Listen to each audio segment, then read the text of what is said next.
If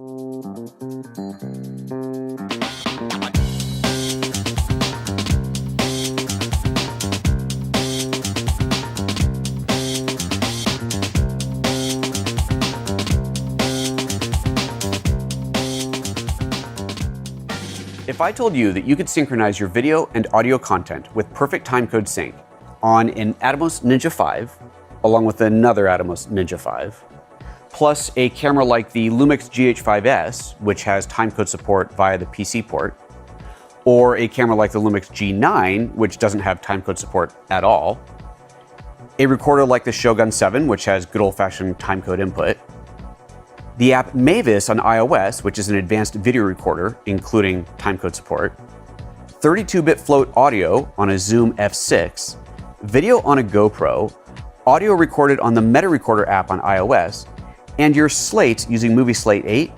Is that something you might be interested in? Yeah? Well, let's get into it.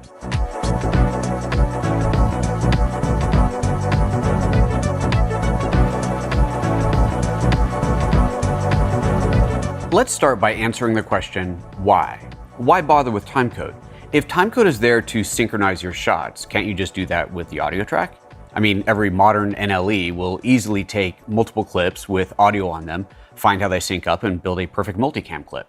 And that's perfectly fine if you're in a small set like this here, and all the cameras are close enough to you to hear everything you say. However, if you're on a bigger set, maybe you've got a camera that's farther away, up on a rooftop or down the road, out of range of being able to hear your subjects, then audio sync's not going to work. Or maybe shooting into a car. You've got a couple characters in a car shooting a dialogue scene, you're outside of the car, or maybe the camera's even mounted on the car and so you have wind noise to contend with.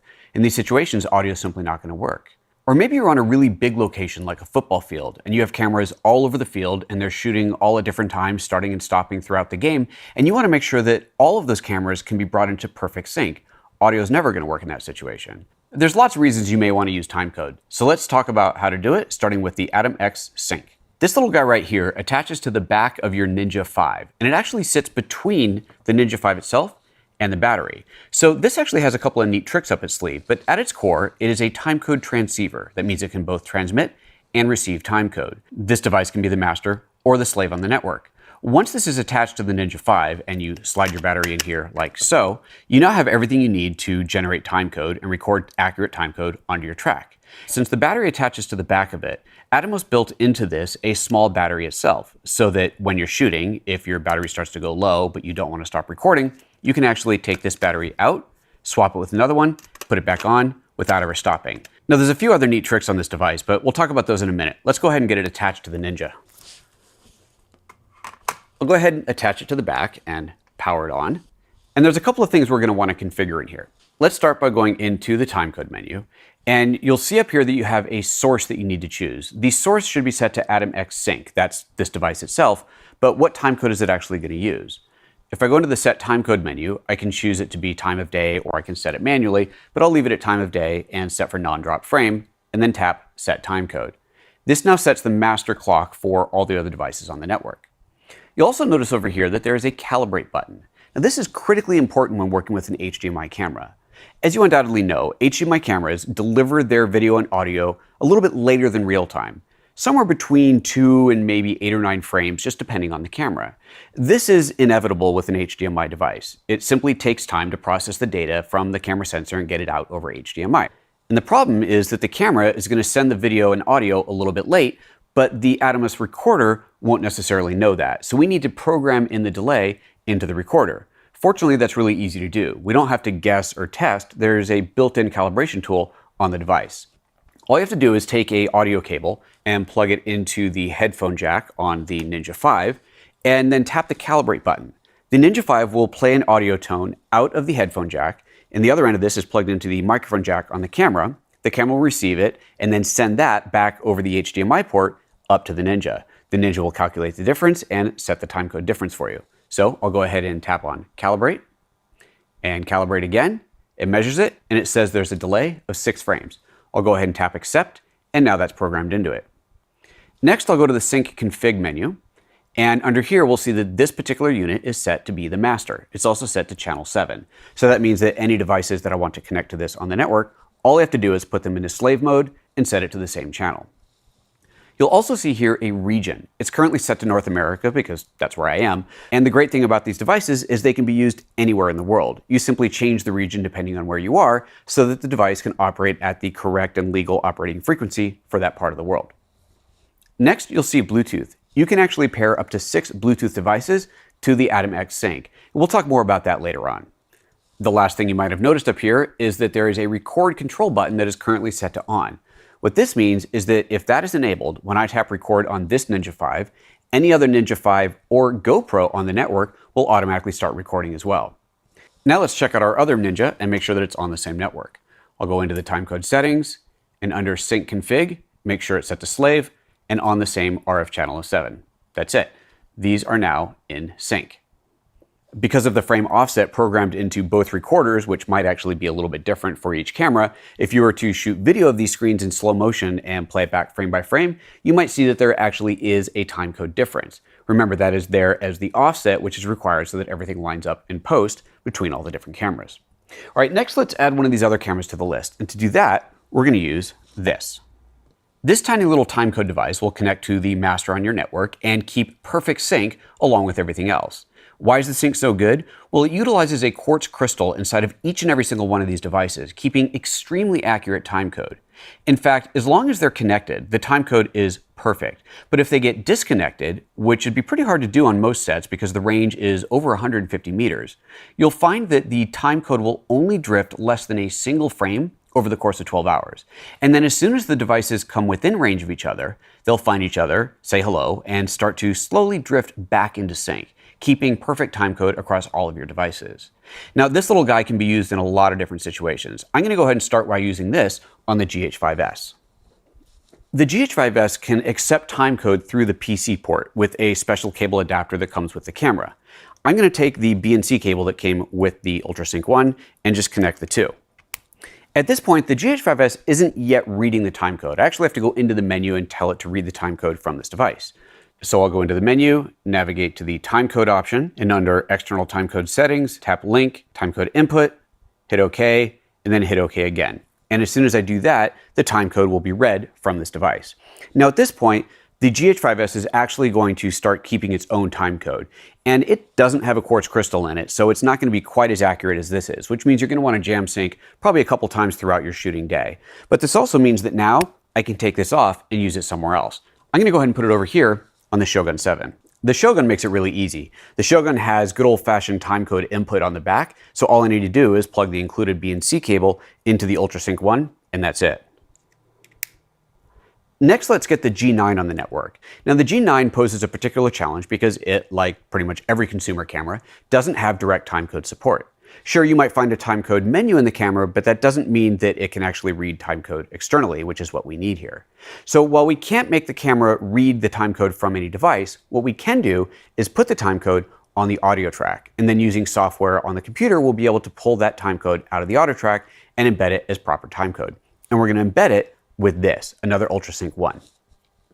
All I have to do is take this special cable that goes from the UltraSync 1 into the audio port and plug it in.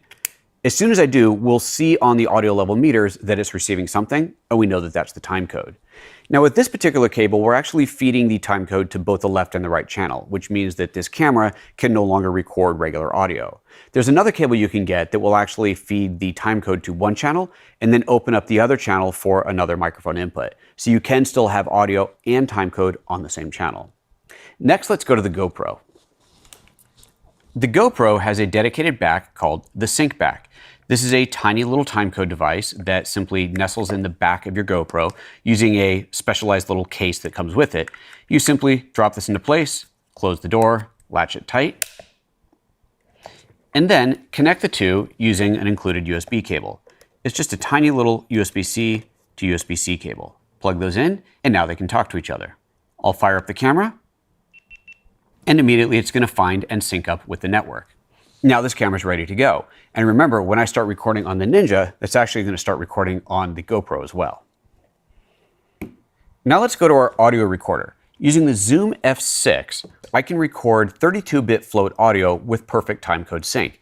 And that timecode sync actually happens because of a Bluetooth module. This is an add-on to the Zoom F6 that allows the Zoom to connect to various Bluetooth devices. In our case, of course, we're going to use it to connect to the Timecode network. Now remember, I mentioned Bluetooth earlier. This right now is going to be connected to the Master Ninja here, but it could also be connected to this little guy here, the blue. We'll come back to this. For now, let's just take a quick look in the menus. I'll go into the menu system and navigate to System, Bluetooth, Timecode, and then Connect.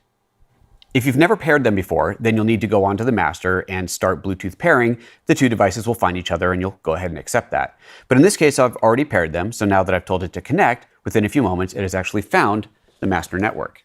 And up here, we can see, if I go to the sync network, I can see the Bluetooth F6 listed there for me. Next, let's talk about our iOS devices. I have here an iPhone running Apogee's Meta Recorder app, along with a special cable from Sennheiser that is a Lightning microphone. This app connects directly to the Bluetooth network. You'll see there's an option in here to enable Bluetooth timecode, and it tells you what device is currently connected to. In this case, it's connected to the Blue 80, which happens to be this little guy right here. Now what this does is connects to the network like any other timecode device, but its purpose in life is to be a Bluetooth broadcaster. This means that you can connect other Bluetooth devices to this instead of to the master over there. Now why would you want to do that? Why not just connect to that master? Well, remember, Bluetooth doesn't have very good range. So if you wanted to be able to get your Bluetooth device farther away from the master, you wouldn't be able to do it without dropping that Bluetooth connection. This, however, has much better range, and it has that quartz crystal in it, so it keeps perfect timecode even if it does go out of range of the master device. Then to here, you can connect your Bluetooth devices to make sure that they're all in sync, and that's what I've done with this phone here.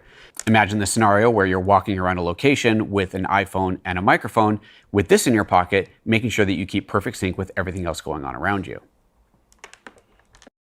We also have the Mavis app, an advanced video recorder for iOS with timecode support. I'll go to Settings, scroll down to Timecode, and you'll see that the timecode is set to the UltraSync Blue. So it too is connected to the same Blue device. Now, one of the other features that this has is it can actually pull the exact frame rate from the master. So if I had this camera set to, say, 24p, but I had the master set to 2997, this will communicate that and reset this camera to make sure it's shooting at the right timecode. And finally, we have our slate. I'll grab the iPad, and on the timecode screen, tap the timecode, and tap Sync. This is going to ask what I want to connect to, the Atomos Bluetooth device, and I'll connect to it. It's going to search for it, and just as before, if we hadn't paired it already, I'd start pairing on the master, but I have, so it finds it. And we'll see up here where it says Cam 1, that is the master that it is now synced to. So that's all the devices. Everything is currently in sync. Let's go ahead and record some video and then take those shots into the editing suite and see what happens. I'm going to start with the Master Ninja. I'll tap record on the master, and that immediately starts the master and the Slave Ninja V, and you may have heard that the GoPro started recording as well. Now let's go ahead and fire up the GH5S and the G9, and then let's get the audio recorders going. We'll start with the iOS one. Let's not forget the Shogun over here, and then I'll take the camera on the iPhone, and then let's not forget about the Zoom F6 itself. So I think we're ready to go. Let's go ahead and turn everything off and take it into the editing suite. I've already copied all the clips into Final Cut Pro and named them so we can see where each one came from. Let's have a look. The first shot is the Ninja V Master, followed by the Ninja V Slave, and then there's the GoPro after it, the GH5S with the embedded timecode, the G9 with the audio timecode, which I've already converted to normal timecode using a third-party app. Unfortunately, Final Cut Pro doesn't do this natively, neither does Premiere. Actually, Resolve does, but in this case, I used an app called Ltc Convert. Let me show it to you real quick. This is Ltc Convert, and basically all I have to do is drag my clips in here, click on Scan for LTC, it'll find the timecode in there, and then I click on Render New to create a new version of the clip. At this point, I could transcode the media as well. I've already rendered this out and brought it back into Final Cut Pro, so let's get back to that. Next up is the Meta Recorder audio app, the Shogun 7, the Mavis recording, and the Zoom F6. You may have noticed that I've sorted these by timecode, and they are in the order that they were created. There's the first two shots started at the exact same time, the GoPro starting just 4 frames later, again triggered automatically by the Ninja V Master, followed by the GH5S, the G9, and so on. I'll go ahead and select all of these, right-click, and choose New Multicam Clip. And the only thing you really have to change in here is to make sure that you disable use audio for synchronization. If you leave that on, then even though there's timecode, Final Cut's going to scan the audio of all the clips, which will take a really long time to line things up. We don't need that, so I'll go ahead and make sure that's disabled. And from here, I could actually just use automatic settings, but if I want to be super sure that it's using the timecode, under angle synchronization, I can set that to timecode. I've also already named the camera angles in the order that I want them to assemble in. This is a good way to ensure that the cameras that you want on camera 1, 2, 3, and so on are in that order. I'll go ahead and click OK. And there's the multicam clip. Let's open that up, and you can see the entire assembly here on the timeline. If we go to the very beginning of this and you look at the multicam view, you'll see the first 2 cameras that started at the same time. And then I'll just advance forward 1, 2, 3, 4 frames. And there is that third angle coming online. And then I'll just start scrubbing through and we'll see the rest of them appear. So there's camera 4, 5, 6, of course, is audio. There's 7, and eventually 8's on there. Now let's look at the source timecode viewer to make sure that everything's lined up. And sure enough, there's all the clips with all their timecodes in perfect alignment. I don't know about you, but I find that syncing by timecode is so much more reliable and so much easier than doing it with audio. As you saw, it synchronizes instantly. There's no waiting and there's no errors. If the timecode is there, then it's going to line up to it.